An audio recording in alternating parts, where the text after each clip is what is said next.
এখন যে সাউন্ডটি আপনি শুনলেন সেটি হচ্ছে ব্ল্যাক হোলের রিয়েল সাউন্ড। আগে হ্যাঁ, 4 মে 2022 এই দিনে নাসা তার অফিসিয়াল ওয়েবসাইটে একটা আর্টিকেল পাবলিশ করে, যেখানে লেখা ছিল new NASA black hole sonification with a remix. অর্থাৎ নাসা প্রথমবার ব্ল্যাক হোল থেকে বেরোনো সাউন্ডকে ক্যাপচার করেছিল, যে সাউন্ডটা আপনারা একটু আগেই শুনলেন। এবং এই সাউন্ডটা শুনতে বেশ ভয়ঙ্কর লাগছে, তাই না? কিন্তু একবার ভেবে দেখুন তো, যে স্পেসে সাউন্ড কিভাবে ট্রাভেল করবে। মানে স্পেসে তো কোনো বায়ু নেই, তাহলে সাউন্ডকে নাসা কিভাবে ক্যাপচার করলো? এবং নাসা নিজেই তার আর্টিকেলে এটা বলছে যে no sound can travel in space. তাহলে কি এই সাউন্ডটা ফেক? নাসা কি আমাদেরকে বোকা বানাচ্ছে, নাকি অন্য কোনো রহস্য লুকিয়ে আছে এর মধ্যে? এবং এখানে JWST টেলিস্কোপের কি ভূমিকা রয়েছে? তো আজকের এই ভিডিওটিতে আমরা এই সমস্ত কিছু জানবো। তো চলুন শুরু করা যাক।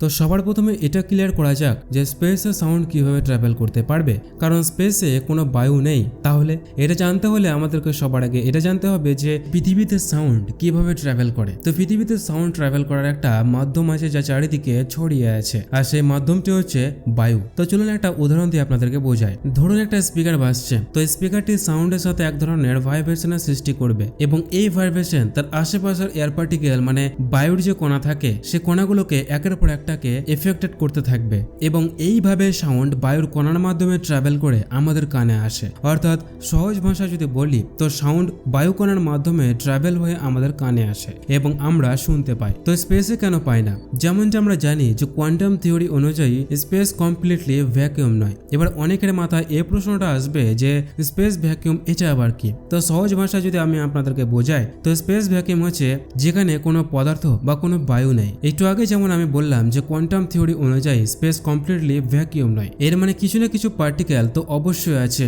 যা সাউন্ডকে এক জায়গা থেকে অন্য জায়গায় ট্রাভেল করতে সাহায্য করে। কিন্তু যেহেতু স্পেসে কিছু না কিছু পার্টিকেল থাকে, তাই সাউন্ড এতটাও ক্লিয়ারলি ট্রাভেল করতে পারে না। মানে এই সাউন্ডটাকে আমরা নর্মালি শুনতে পারবো না। আগে হ্যাঁ, এই সাউন্ডের ফ্রিকোয়েন্সি এতটা কম যে নর্মালি আমরা তা শুনতে পারবো না। তো এটাকে শোনার জন্য বিজ্ঞানীরা এক ধরনের প্রসেসকে ব্যবহার করে। তো সেই প্রসেসটাকে বলার আগে আমি আপনাদেরকে আরো একটা ব্ল্যাক হোলের সাউন্ড শোনাতে চাই। তো এই সাউন্ডটিকে আগে আপনারা শুনুন।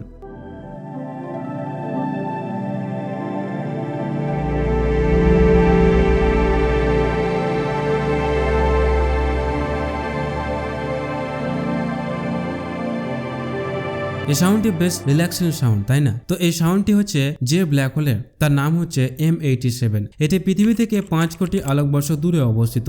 মানে আলোকে পৃথিবী থেকে ওই ব্ল্যাক হোলের কাছে পৌঁছাতে 5 কোটি বছর সময় লাগবে। কিন্তু দুর্ভাগ্যবশত যে বিজ্ঞানী তার সারা জীবন এই ব্ল্যাক হোলের উপর স্টাডি করার জন্য লাগিয়ে দিয়েছিলেন, তিনি এই ব্ল্যাক হোলের অরিজিনাল ফার্স্ট ইমেজটাকে দেখতে পাননি। তিনি হচ্ছেন স্যার স্টিফেন হকিং। সাল 2018-তে মারা যান। তার ঠিক 1 বছর পরেই অর্থাৎ 2019-এ ব্ল্যাক হোলের এই ফার্স্ট ইমেজটাকে ক্যাপচার করা হয়। একেই বলে দুর্ভাগ্য। যদি তিনি আর 1 বছর বেঁচে থাকতেন, তাহলে এই ব্ল্যাক হোলের ছবিটিকে তিনি অবশ্যই দেখতে পেতেন। এবং স্টিফেন হকিং হচ্ছেন এমন একজন বিজ্ঞানী যিনি বিগ ব্যাং থেকে শুরু করে ব্ল্যাক হোল এবং মহাবিশ্বের এমন অনেক অজানার সাথে আমাদেরকে পরিচয় করিয়েছিলেন। তো বলে রাখি, এই যে ব্ল্যাক হোলের সাউন্ডটা ক্যাপচার করা হয়েছে, এই ব্ল্যাক হোলটি পিরসিয়াস গ্যালাক্সি ক্লাস্টারের সেন্টারে অবস্থিত, যেটি পৃথিবী থেকে 240 মিলিয়ন লাইট ইয়ার্স দূরে অবস্থিত। কিন্তু এত দূর থেকে নাসা কিভাবে এই সাউন্ডটাকে ক্যাপচার করলো? আমাদের কাছে কি এত উন্নত টেকনোলজি আছে যার মাধ্যমে এত দূর থেকে আসা সাউন্ডকে ক্যাপচার করতে পারবো? কিন্তু এই সাউন্ডটাকে ক্যাপচার করার যে প্রসেসটাকে বিজ্ঞানীরা অবলম্বন করেছে,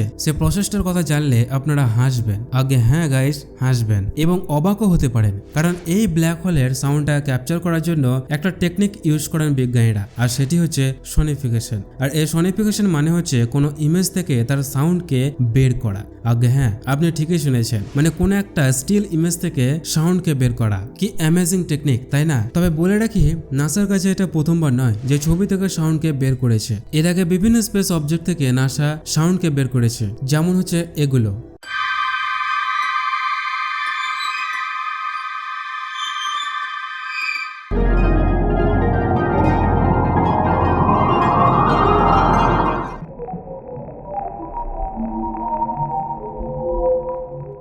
তো কেমন লাগলো সাউন্ডগুলো শুনতে নিচে কমেন্ট করে অবশ্যই জানাবেন। এবং এখানে বিজ্ঞানীরা প্রিসিয়াস ক্লাস্টারের ব্ল্যাক হোলের সাউন্ডকে ক্যাপচার করার জন্য ব্ল্যাক হোল থেকে ক্রিয়েট হওয়া ঘনত্বের ওয়েভকে ভালো করে শনাক্ত করে এবং বিশ্লেষণ করে এবং এই ইমেজটাকে ক্লকওয়াইজ স্ক্যান করা হয় এবং তৈরি হয়ে যায় ব্ল্যাক হোলের রিমিক্স সাউন্ড। এছাড়াও আরও একটা পদ্ধতি আছে আর সেটা হচ্ছে প্রোব। প্রোবের মধ্যে বিজ্ঞানীরা এমন এক ধরনের ডিভাইস ইনস্টল করে দেয় যাতে স্পেসের মধ্যে অবস্থিত অবজেক্টের সাউন্ডকে ডিটেক্ট করতে পারে এই ডিভাইস। এবং যখন এই স্পেস প্রোবটি স্পেসে চলতে থাকে তখন কোনো প্ল্যানেটস বা অন্য কোনো স্পেস অবজেক্ট থেকে আসা ম্যাগনেটিক এবং ইলেকট্রিক ফ্রিকোয়েন্সি বা ওয়েভকে ক্যাপচার করে এবং ক্যাপচার করে পৃথিবীতে পাঠায় এবং পৃথিবীতে অবস্থিত টেলিস্কোপের মাধ্যমে ও ফ্রিকোয়েন্সিটাকে ক্যাপচার করে বিজ্ঞানীরা সেটাকে ডিজিটালি কনভার্ট করে এবং এক প্রকার সাউন্ড জেনারেট করে যেটাকে আমরা শুনতে পাই। কিন্তু এখানে যে সাউন্ডগুলোকে ক্যাপচার করা হয় সে সাউন্ডের ফ্রিকোয়েন্সি এতটা মৃদু হয় যে আমরা শুনতে পাই না এবং এর জন্য ওই সাউন্ডগুলোর ফ্রিকোয়েন্সিটাকে 144 থেকে 288 কোয়াড্রিলিয়ন গুণ ইনক্রিজ করা হয় তবে আমরা শুনতে পাই। যেগুলো এখন আপনারা শুনলেন সেগুলোকে 144 থেকে 288 কোয়াড্রিলিয়ন গুণ ইনক্রিজ করা হয়েছে বলে আমরা সেটা শুনতে পাচ্ছি। এখন আপনি হয়তো ভাবছেন যে 144 কোয়াড্রিলিয়ন মানে কত গুণ ইনক্রিজ করা হয়েছে। তো জেনে নিন 1 কোয়াড্রিলিয়ন মানে হচ্ছে একের পরে 15টি শূন্য। তো এবার 144 কোয়াড্রিলিয়ন মানে কত হচ্ছে সেটা আপনি ক্যালকুলেট করে দেখে নিতে পারেন। তো এত গুণ ইনক্রিজ করা হয়েছে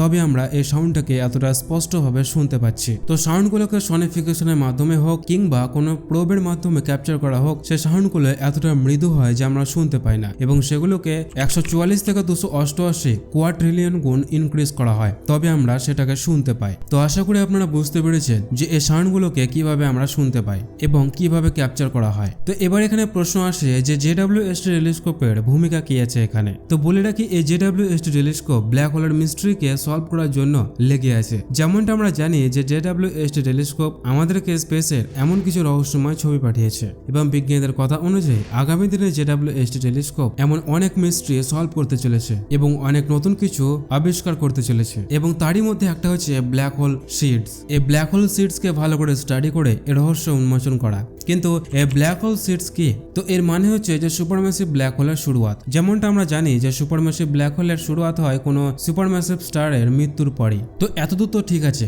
কিন্তু আমাদের ইউনিভার্সে অবস্থিত বড় বড় সুপারম্যাসিভ ব্ল্যাক হোলের কথা যদি বলি সেগুলি তৈরি হতে কয়েক বিলিয়ন ইয়ার সময় লাগার কথা এই ইউনিভার্সের সৃষ্টির টাইম লাইন অনুযায়ী। কিন্তু বাস্তবে সেই হিসাব মিলছে না। আর যদি ইউনিভার্সের সৃষ্টির ওই হিসাবে যদি কথা বলি তাহলে সব থেকে পুরনো যে সুপারম্যাসিভ ব্ল্যাক হোল আছে তার এজ বিগ ব্যাং থেকে কয়েক কোটি বছর কম হবে। তাহলে সেই সুপারম্যাসিভ ব্ল্যাক হোল কিভাবে তৈরি হলো? কারণ সেই সুপারম্যাসিভ ব্ল্যাক হোল তৈরি হতে কয়েক বিলিয়ন ইয়ার সময় লাগার কথা। কিন্তু এই সুপারম্যাসিভ ব্ল্যাক হোল তো বিগ ব্যাং এর পূর্বে তো তৈরি হতে পারে না, কারণ বিগ ব্যাং এর পরেই তো এই ইউনিভার্সের সমস্ত কিছু সৃষ্টি হয়েছে। তাই বিজ্ঞানীদের কাছে এর কোনো উত্তরই নেই। তবে কিছু থিওরি আছে যে এই প্রশ্নের উত্তর দেয়, আর সেটা হচ্ছে হতে পারে বিগ ব্যাং এর পর প্রাইমোর্ডিয়াল ম্যাসিভ গ্যাস ক্লাউড গুলো কোনো রকম স্টার্স এর গঠন না হয়ে ধ্বংস হয়ে যেত এবং সেখান থেকে সৃষ্টি হতো সুপারম্যাসিভ ব্ল্যাক হোল। তবে এটা তো জাস্ট একটা কল্পনা মাত্র যে এরকম হতে পারে, বাট বিজ্ঞানীদের কাছে এর কোনো প্রমাণ নেই। তাই হতে পারে আগামী দিনে JWST টেলিস্কোপের মাধ্যমে এই সমস্যার সমাধানটা আমরা করতে পারবো এবং বিগ ব্যাং নিয়ে যে ধোঁয়াশা আমাদের মধ্যে রয়েছে সে ধোঁয়াশা পরিষ্কার হয়ে যাবে। তো আশা করি আপনারা এই ভিডিওটি থেকে অনেক কিছু শিখতে পেরেছেন, অনেক নতুন কিছু জানতে পেরেছেন। যদি ভিডিওটি ভালো লাগে থাকে তাহলে একটা লাইক করুন, সকলের সাথে শেয়ার করুন এবং চ্যানেল নতুন থাকলে সাবস্ক্রাইব করে বেল আইকনে ক্লিক করুন। দেখা হচ্ছে নেক্সট ভিডিওতে। Thanks for watching.